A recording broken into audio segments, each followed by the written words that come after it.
Bonjour et bienvenue dans cette vidéo Plagimo Formation. Aujourd'hui nous allons répondre à une question essentielle pour tout acquéreur d'un logement neuf en VFA. Combien de temps êtes-vous couvert par les différentes garanties légales? Quand on achète un bien immobilier neuf, on n'achète pas seulement des murs, une toiture et des équipements. On bénéficie aussi d'une protection juridique, pensée pour sécuriser l'acheteur et l'inciter à investir en toute confiance. Ces garanties ont une durée précise. Et comprendre leur calendrier est fondamental pour agir à temps, préserver ses droits et éviter de laisser passer des délais irréversibles. Dans cette vidéo, nous allons parcourir ensemble les délais applicables, leurs points de départ, leurs différences et leurs conséquences pratiques. Nous allons aussi voir ce que disent les tribunaux lorsqu'un litige survient. Enfin, nous évoquerons la vigilance nécessaire de l'acquéreur pour que ces délais jouent pleinement leur rôle. Première étape. D'où partent réellement les délais? La réponse est claire, tout commence à la réception des travaux. C'est l'acte par lequel le maître d'ouvrage, c'est-à-dire le promoteur, accepte l'ouvrage réalisé par les entreprises. Cette réception peut se faire avec ou sans réserve. Elle marque un jalon juridique fondamental car elle déclenche la période de toutes les garanties. Qu'il s'agisse de la garantie de parfait achèvement, de la garantie biennale ou de la garantie décennale, tout court à partir de cette date précise. Et attention, il ne faut pas confondre réception et livraison. La réception concerne le promoteur face au constructeur.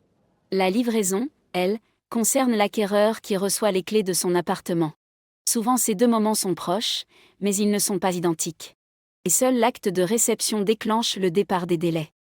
Que couvre exactement la garantie de parfait achèvement? Pendant 1 an à compter de la réception, l'acquéreur peut exiger la réparation de tous les défauts signalés.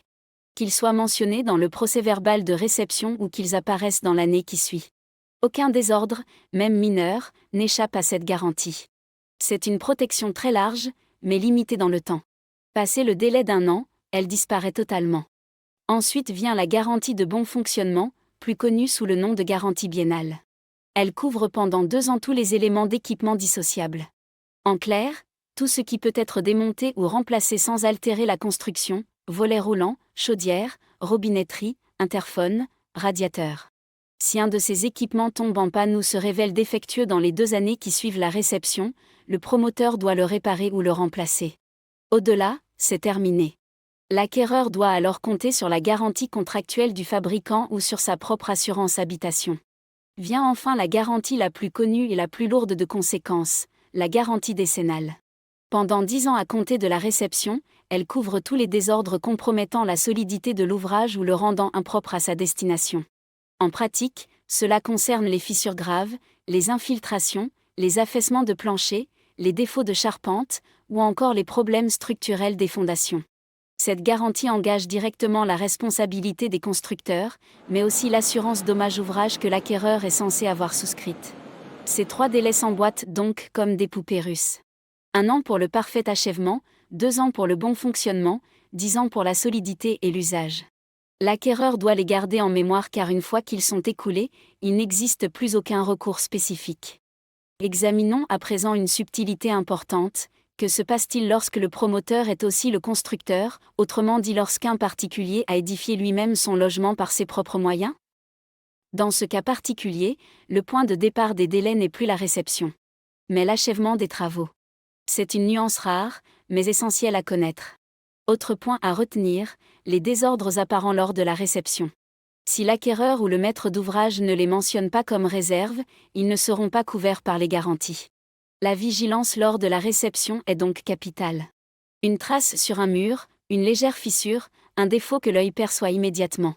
Si rien n'est écrit au procès-verbal, il sera trop tard ensuite. Les tribunaux rappellent aussi une règle protectrice: si un constructeur ou son assureur estime que l'acquéreur agit trop tard, c'est à lui de le prouver. La charge de la preuve du dépassement de délai ne pèse pas sur l'acheteur mais sur le professionnel. Ce détail juridique est souvent décisif dans les contentieux. Passons maintenant à la pratique.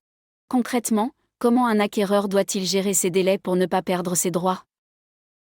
D'abord, en conservant soigneusement tous les documents, procès-verbal de réception, courrier de livraison, notice technique, correspondance avec le promoteur. Ensuite, en signalant rapidement et par écrit chaque désordre constaté. Un mail peut suffire, mais une lettre recommandée avec accusé de réception reste la meilleure preuve.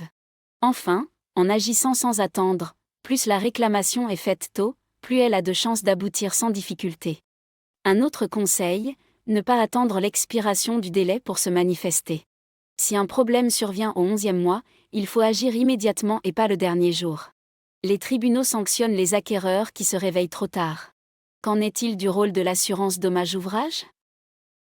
Elle est justement conçue pour accélérer la réparation des désordres couverts par la garantie décennale. L'assureur avance les fonds, puis se retourne contre le constructeur responsable. L'acquéreur n'a donc pas à attendre l'issue d'un procès pour être indemnisé. Mais encore faut-il déclarer le sinistre dans les délais. En pratique, il est conseillé de prévenir son assureur dès qu'un désordre grave apparaît, même si on n'est pas certain qu'il relève de la décennale. Les délais légaux présentent un autre intérêt, ils permettent de clarifier la répartition des responsabilités entre copropriétaires et syndics. Lorsqu'un immeuble est soumis à la copropriété, certains désordres concernent les parties communes, toiture, façade, réseau d'eau, ascenseur. Dans ce cas, c'est le syndic qui doit agir au nom de l'ensemble des copropriétaires. Là encore, le délai part de la réception globale des travaux, pas de la remise des clés à chaque acheteur. Chaque copropriétaire doit donc veiller à ce que son syndic agisse à temps. Imaginons un exemple futuriste. Un acquéreur prend possession de son appartement dans un immeuble neuf livré en janvier 2043. Il constate en février 2045 que son ballon d'eau chaude ne fonctionne plus. Nous sommes 2 ans et 1 mois après la réception. La garantie biennale est terminée. Il ne pourra plus rien réclamer au promoteur.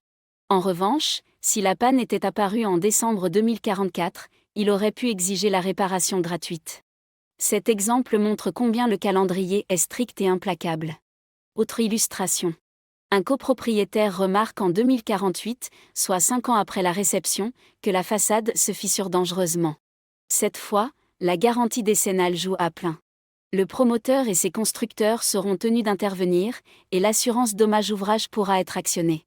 Ces exemples démontrent que les délais ne sont pas des formalités abstraites, mais des repères très concrets. Ils décident du sort d'un litige et du portefeuille de l'acquéreur. En conclusion, les garanties légales en VEFA constituent un véritable bouclier pour l'acquéreur, mais elles ne sont pas illimitées. Leur durée est strictement définie par la loi. Et tout commence à un moment clé, la réception.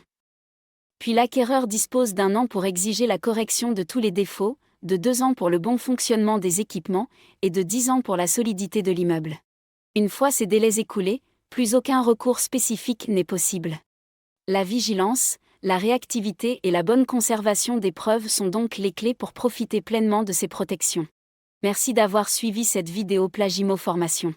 N'oubliez pas de vous abonner à la chaîne pour ne manquer aucune de nos prochaines explications pratiques sur la VEFA. Et dans la prochaine vidéo, nous verrons ensemble l'action en garantie, qui peut agir et comment. À très bientôt sur Plagimo Formation. Remplissez notre formulaire de contact pour découvrir nos programmes VEFA en cours. Plus de 200 résidences neuves. Partout en France métropolitaine. Scannez-moi et rejoignez l'univers Plagimo.